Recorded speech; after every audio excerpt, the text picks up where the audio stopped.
And for our second audiobook here on the 64th Weekly Friday show from Radio Free UK, we have Chapter 6 of The Market for Liberty, entitled Property, the Great Problem Solver. Chapter 6. Property, the Great Problem Solver.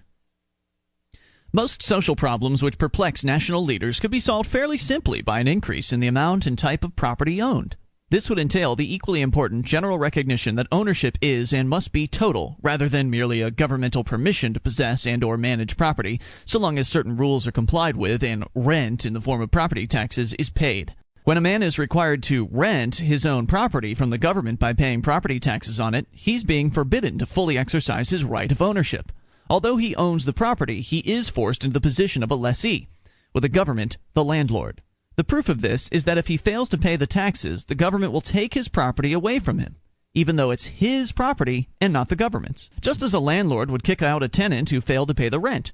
Similarly, if a man must comply with laws dictating the use or upkeep of his property, or any other rule except that of not using the property to initiate force or fraud against others, he is being forbidden to fully exercise his right of ownership. Because a man must use his time, which is part of his life, to acquire, utilize, and care for property, he has a right to own and control that property fully, just as he has a right to fully own and control his life, so long as he doesn't use it to coerce any other man. Any form of property tax or regulation denies the individual's right to fully control his own property, and therefore his own life. For this reason, taxation and regulation of property is always wrong. Taxation is theft, and regulation by initiated force is slavery. In a governmentally controlled society, the unrestricted enjoyment of property ownership is not permitted, since government has the power to tax, regulate, and sometimes even confiscate, as in eminent domain, just about anything it pleases. In addition, much potential property is not permitted to be owned. In a laissez-faire society, everything which was valued and rationally claimed would be owned, and this ownership would be total. Property is anything which is owned. Ownership is the right to possess, use, and or dispose of anything to which one has a moral claim. Property may be acquired by producing it, by exchanging with others, as a gift, or by claiming an unowned value. The claiming of unowned values is the way in which all property originally came to be owned. An unowned value cannot become one's property simply because one makes a verbal or written statement claiming it. If it could, you could say right now, "I claim the ocean bottoms of the entire earth and all the surface of the moon." And provided you were the first to make the claim, they would be yours. Obviously, this would lead to a welter of contradictory and unenforceable claims. In addition to making a verbal claim, something must be done to establish that claim as having a basis in reality. In the case of portable items, there is no problem. Anything which can be transported by either hand or machine can simply be moved by the new owner and placed within the confines of some other piece of his property, his suitcase, car, house, or land. The newly claimed item may also be marked in some way to furnish more evidence of ownership. The owner's name, initials, or some sort of serial number or symbol is frequently used. Non-movable items such as a fully grown tree, a dam, or a piece of land present a different kind of situation. All non-movable items may be considered as land, since even if the item itself is not land, it cannot be separated from the land on which it stands. Since a non-movable item can't be carried away, it must be marked as the new owner's property where it stands. Because a non-movable item always occupies some land space, the land too must be marked. All land is contiguous to other land, including islands, as can be seen if one considers the fact that submerged land is ownable. This means that the most important things to mark are the boundaries. This may be done by fencing, a series of signposts at intervals, or in any other way which leaves a clearly visible evidence of possession on the land itself. Obviously, the better job of marking one does, the less likely one is to have trouble from someone with a conflicting claim. Conflicting claims would be settled by bringing them before private arbitration agencies for binding arbitration. Since neither disputant would be able to sell the land, have much a chance of renting it, or even any security of possession so long as his claim was in dispute, both parties would be impelled to bring the matter to arbitration. The free market arbitration agency, if it wanted to stay in business, would have to make as fair a decision as it possibly could. Both disputants would then be impelled to abide by the arbiter's decision, since a man who contracted to abide by the results of arbitration and then broke his contract would be announcing himself as unreliable, and no one would want to risk having any business dealings with him. The fact that conflicting claims could arise and that they would have to be settled before impartial arbiters provides the answer to the question, how well does a piece of property have to be marked to establish a man's claim to it? Obviously, if the new owner wants his property to be secure, it has to be bounded, in the case of land, and marked clearly enough to establish his claim in the face of all possible conflicting claims. Suppose an eager prospector claimed a square mile of land in hilly, heavily wooded territory and marked it by erecting a 6-foot-tall signpost at each of the 4 corners. 6 months later, a student who wanted the privacy of a quiet retreat came and fenced in 2 acres, part of which lay within the prospector's claim. When the conflict was discovered and the matter brought to arbitration, the arbiters would very likely decide in favor of the student, even though his claim had been made later in time. It could reasonably be held that the student should not have been expected to know of the existence of the 4 signposts hidden in the woods, and that therefore the prospector's bounding of his land had been insufficient to clearly establish his claim.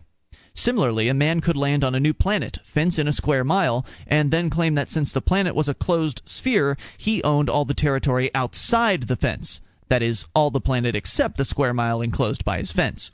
But he would find that no arbitration agency would decide in favor of his ridiculous claim if it were contested by a group of colonists who later landed on the other side of the planet, who could be expected to know nothing of the claim. Different kinds of claims would have to be established by different kinds and degrees of bounding and marking, and each claim would be an individual case to be decided on its own merits. But the fact that all conflicting claims could be submitted to arbitration and that the integrity of the arbitration would be guaranteed by competition in a free market would ensure the maximum justice humanly possible. In a laissez-faire society, there would be no government to preempt the field of registering deeds. Businesses in a free market would take over this function, since it is a saleable service. These companies would keep records of titles and would probably offer the additional service of title insurance, a service already offered by specialized insurance companies today. Title insurance protects the insured against loss resulting from a defect in the title of the property he buys, as for example if the long-lost niece of a deceased former owner shows up and claims the property by inheritance. It would substantially reduce problems of conflicting claims, since title insurance companies would be unlikely to insure a title without first checking to make sure there was no conflict. In a free society, title insurance might also protect the insured against loss of his property due to aggression or fraud committed against him. In this case, the aggressor would be dealt with in the same manner as would any other aggressor, a subject which will be covered in chapters 9 and 10.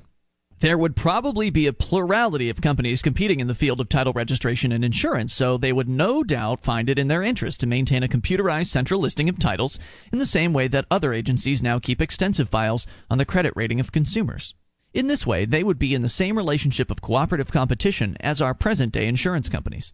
Because they would have competition, title insurance companies would have to be extremely careful to maintain a good business reputation. No honest person would jeopardize the value of his property by registering it with a company which had a reputation for dishonest dealing. If he made use of a shady company, other individuals and firms would have doubts about the validity of his title and would be reluctant to buy his property or to loan money on it. In a totally free market, companies would usually act honestly because it would be in their best interest to do so. The question of dishonest companies will be dealt with in Chapter 11. An old and much respected theory holds that for a man to come into possession of a previously unowned value, it is necessary for him to mix his labor with the land in order to make it his own. But this theory runs into difficulties when one attempts to explain what is meant by mixing labor with land. Just how much labor is required, and of what sort? If a man digs a large hole in his land and then fills it up again, can he be said to have mixed his labor with the land? Or is it necessary to effect a somewhat permanent change in the land? If so, how permanent? Would planting some tulip bulbs in a clearing do it? Perhaps long-living redwood trees would be more acceptable. Or is it necessary to effect some improvement in the economic value of the land? If so, how much and how soon? Would planting a small garden in the middle of a 500-acre plot be sufficient, or must the whole acreage be tilled, or put to some other economic use? Would a man lose title to his land if he had to wait 10 months for a railroad line to be built before he could improve the land? What if he had to wait 10 years? And what if the naturalist who wanted to keep his land exactly as it was in its wild state in order to study its ecology? Of course, making visible improvements in the land would certainly help to establish a man's title more firmly by offering further proofs of ownership. It is also true that very little of the potential economic value of most land could be actually realized without some improvements being made. Even a scenic wilderness area must have roads or helicopter landing fields or something to make it accessible to tourists before any profits can be made from it. But mixing one's labor with the land is too ill-defined a concept and too arbitrary a requirement to serve as a criterion of ownership. It has been objected that simply having to mark the boundaries of newly claimed property would permit a few ambitious people to acquire far more property than they could use. It is difficult to understand, however, what would be so objectionable about this situation. If the first-comers were ambitious, quick, and intelligent enough to acquire the property before anyone else, why should they be prevented from reaping the rewards of these virtues in order to hold the land open for someone else? And if a large chunk of land is acquired by a man who is too stupid or lazy to make a productive use of it, other men operating within the framework of the free market will eventually be able to bid it away from him and put it to work producing wealth. As long as the land is privately owned and the market is free, the land will come to be allocated to its most productive uses, and its prices will be bid down to market level. Intangible property may also be marked in various ways. For example, a man may claim a certain radio wavelength by broadcasting his claim to ownership on that frequency, provided, of course, that no one else has beaten him to it. Ideas in the form of inventions could also be claimed by registering all details of the invention in a privately owned databank. Of course, the more specific an inventor was about the details of his invention, the thought processes he followed while working on it, and the ideas on which he built, the more firmly established his claim would be, and the less would be the likelihood of someone else squeezing him out with a fake claim based on stolen data. The inventor, having registered his invention to establish his ownership of the ideas, could then buy insurance from either the databank firm or an independent insurance company against the theft and unauthorized commercial use of his invention by any other person. The insurance company would guarantee to stop the unauthorized commercial use of the invention and to fully compensate the inventor for any losses so incurred. Such insurance policies could be bought to cover varying periods of time, with the longer-term policies more expensive than the shorter-term ones. Policies covering an indefinitely long time period from now on probably wouldn't be economically feasible, but there might well be clauses allowing the inventor to reinsure his idea at the end of the life of his policy. One of the most far-reaching differences in a free market society would spring from the fact that anything which had the potential for being property would be owned. In our present society, there's an enormous amount of potential property which does not, in actual fact, belong to anyone. Such unowned potential property falls into two categories. Number one, things that remain unowned because the legal system does not recognize the possibility of their becoming property. And two, public property. Today's legal system, having been developed in pre-scientific times, recognizes that a man can own a piece of land beside an ocean, but does not recognize that he can just as well own a piece of land under the ocean. And yet, as companies drilling for offshore oil have proved, there is no reason why a piece of land cannot be owned and used simply because it's covered by water. In a similar manner, lake bottoms and, in fact, the lake itself can be owned by one or several individuals. Rivers are also potential property, as is the airspace above and around your home, and, further up, the corridors of airspace which airliners use in flying their regular routes. Granted, new rules would have to be figured out governing the rights of, say, the owner of a section of river in relation to owners of portions of that same river upstream and downstream from him. But if a man can own something as non-material as the copyright to a song, surely he can own a river. The problem is not that such things are by their nature unownable, but that the legal system, trapped in its own archaic rigidity, prohibits them from being owned. In a free society, a man who could mine a section of ocean bottom could claim and use it without having to wait for a legislature to pass a law saying that it could be owned. This would remove a tremendous barrier to progress and to the production of wealth. The other type of unowned potential property is what is usually known as public property. The concept of public property has come down from the days when the king or local feudal noble owned the land, and all those under his jurisdiction were merely allowed to hold pieces of it in fief. Gradually, as feudalism and monarchy gave way to democracy, such royal property came to be thought of as belonging to the public as a whole, and as being administered for the public by the government. Ownership necessarily involves the right of use and disposal as the owner sees fit, barring coercion against others. Since the king was an individual, he could actually exercise control over royal properties, using them and disposing of them according to his desires. But the public is not an individual. It's merely the aggregate of all the individuals who happen to be living in a certain area at a certain time.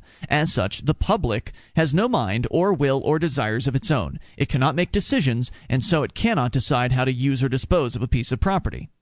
Public property is, in fact, a fiction.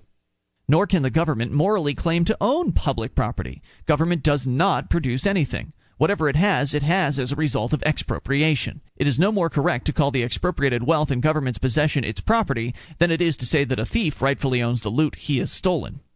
But if public property doesn't belong to either the public or the government, it doesn't actually belong to anyone, and it is in the same category as any other unowned values. Among the items in this classification are streets and highways, schools, libraries, all government buildings, and the millions of acres of government-owned lands which comprise the major portion of many western states.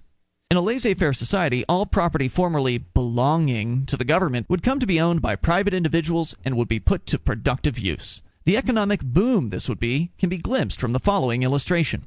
Recently, several companies have sought to develop low-cost and plentiful power sources by tapping the energy of hot underground water, the same thing that causes geysers and hot springs. There are several promising sources of this geothermal power, but most are on government land, and the entrepreneurs were stopped because there are no laws permitting them to carry on such activities on public property. As the laissez-faire society matured, it would eventually reach a state in which all potential property was actually owned. In the process of claiming unowned potential property and government property, the present poor and dispossessed elements of our population would have plenty of opportunities to homestead on rural lands and in urban buildings formerly owned by various branches of government. This would give them a proprietary interest in something for the first time and teach them, as nothing else can, to respect the products of their own labor and the labor of others, which means to respect themselves and other men. This situation of total property ownership would automatically solve many of the problems plaguing our present society. For instance, shiftless elements of the population who had acquired no property and were not willing to work in order to earn enough money to rent living quarters would literally be pushed to the geographic edge of the society. One can't sleep on park benches if the private owner of the park doesn't permit bums on his property. One can't search the back alleys for garbage if he is trespassing on alleys belonging to a corporation. One can't even be a beachcomber if all the beaches are owned. With no public property and no public dole, such undesirables would quickly shape up or ship out. Total property ownership would also lower crime rates in the same manner. A private corporation which owned streets would make a point of keeping its streets free of drunks, hoodlums, and any other such annoying menaces, hiring private guards to do so if necessary. It might even advertise, "Thruway Corporation streets are guaranteed safe at any hour of the day or night. Women may walk alone with perfect confidence on our thoroughfares." A criminal forbidden to use any city street because all the street companies knew of his bad reputation would have a hard time even getting anywhere to commit a crime.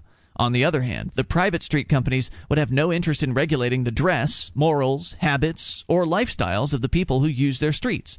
For instance, they wouldn't want to drive away customers by arresting or badgering hippies, girls in see-through blouses, or topless bathing suits, or any other non-aggressive deviation from the value standards of the majority. All they would ask is that each customer pay his dime a day and refrain from initiating force, obstructing traffic, and driving away other customers. Other than this, his lifestyle and moral code would be of no interest to them. They would treat him courteously and solicit his business. Another aspect of total property ownership is that it would make immigration laws unnecessary and meaningless. If all potential property were actually owned, any immigrant would have to have enough money to support himself, or a marketable skill so he could go right to work, or someone who would help him out until he got started. He couldn't just walk into the free area and wander around. He'd be trespassing. Those who were skilled and ambitious would come. Those who were lazy wouldn't dare to. This is much more just and effective than the present national quota system. The pollution problem would also be well on its way to being solved. If I own the airspace around my home, you obviously don't have the right to pour pollutants into that airspace any more than you have a right to throw garbage onto my lawn. Similarly, you have no right to dump sewage into my river unless we have a contract specifying that you may rent the use of my river for such purposes. And that contract would have to include the consent of all those individuals who own sections of the river downstream from me too. Since pollution is already a problem in many areas, it would have to be understood that anyone buying a piece of property by his act of buying it consented to the average pollution level at the time of the sale, but had the right to see that others kept it free from any further pollution. Initially, this would mean that established companies could not increase the level of their pollution, nor could new companies begin polluting. But as pollution control methods and devices become common and relatively inexpensive, the established companies would seek to reduce and even eliminate their pollution in order to keep from losing their employees to new industries operating in pollution-free areas. Pollution problems could not continue to exist in a competitive, laissez-faire free market environment, an environment which governments destroy. Total property ownership, contrary to current popular belief, is the only feasible way of conserving natural resources. The conservation of resources is a subject badly befogged by misconceptions and unclear thinking. For example, it is contended that the market wastes scarce resources, thus robbing future generations of their use. But by what criterion does the critic decide which employments of resources are permissible and which are merely waste? If it's wrong to use up resources to produce some things consumers value, how can it be right to use them to produce any such things? And if natural resources must be saved for future generations, how can they ever be used at all, since each future generation still has a theoretically infinite number of future generations coming after it, for which it must save? The only answer to the problem of scarce resources is to leave it up to the free men trading in a free market. This will ensure that resources are used in the most value-productive way possible, and that they're used at the rate which consumers desire. Besides this, the technology stimulated by a free market continually uses natural resources to discover new natural resources. This means more than just the discovery of new deposits of previously valuable resources, such as vast new oil fields. It also includes the discovery of how to use previously valueless resources, often to replace a scarcer resource in some area of use, thereby conserving it. An example of this is the many new uses of glass and plastic, some of which can replace steel and other metals derived from scarce resources. There is a curious misconception that to prevent the wholesale waste of natural resources, it is necessary to remove control of them from the hands of greedy capitalists and give it to public-spirited government officials. The ridiculous fallacy of this position becomes obvious when one considers the nature of the control exercised by a government official. To the extent that he has control over a natural resource or anything else, a government official has a quasi-ownership of it. But this quasi-ownership ends with the end of his term in office. If he is to reap any advantage from it, he must make hay while his political sun shines. Therefore, government officials will tend to hurriedly squeeze every advantage from anything they control, depleting it as rapidly as possible, or as much as they can get away with. Private owners, because they can hold their property as long as they please or sell it at any time for its market price, are usually very careful to conserve both its present and future value. Obviously, the best possible person to conserve scarce resources is the owner of those resources who has a selfish interest in protecting his investment. The worst guardian of scarce resources is a government official. He has no stake in protecting them, but is likely to have a large interest in looting them. Among the resources which would be conserved best under a system of total property ownership are wildlife and scenic recreation areas.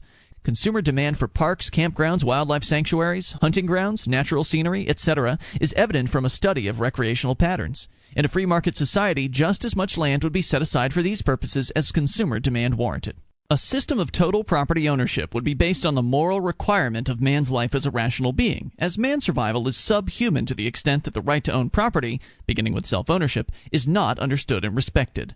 As a matter of actual fact, life itself would not be possible if there were no right to own property. A system of total property ownership in a free society, i.e., in a society in which the right to own property is generally understood and respected, would produce a peaceful environment in which justice was the rule, not the exception, as it is today. An environment of justice is based on the moral principle of value for value, that no man may justifiably expect to receive values from others without giving values in exchange, and this includes spiritual values such as love and admiration, as well as economic values. Some people express shock and even horror at the thought of having to make some sort of payment for every value they receive. They seem to prefer, for example, to pay for their use of roads via taxation, even though this method is demonstrably more expensive, in order to be able to pretend to themselves that they're actually getting the service free. Upon examination, such people usually prove to be suffering from a deficiency of self-esteem, lacking a sense of personal efficacy and worth. They feel a sneaky, unadmitted doubt about their ability to survive in a world where they will never be provided with the unearned. But their psychological problems do not alter the nature of reality. It still remains a fact that the only moral way for men to deal with one another is by giving value for value, and that the man who seeks the unearned is a parasite. The man of self-esteem realizes this and takes pride in his ability to pay for the values he receives. From an examination of the areas covered in this and the preceding chapter, it is clear that a non-governmental free market society would by its very nature foster responsibility, honesty, and productivity in the individuals who lived in it. This would cause a substantial improvement in the moral tone of the culture as a whole and a sharp drop in the crime rate. Nevertheless, since human beings are creatures with a volitional consciousness and are thus free to act irrationally if they so choose, there can be no such thing as a utopia. A free market society would still have to have means for the arbitration of disputes, the protection and defense of life and property, and the rectification of injustice. In the absence of government, institutions to provide these services would arise naturally out of the market. The next few chapters will examine these institutions and their functioning in a free market environment.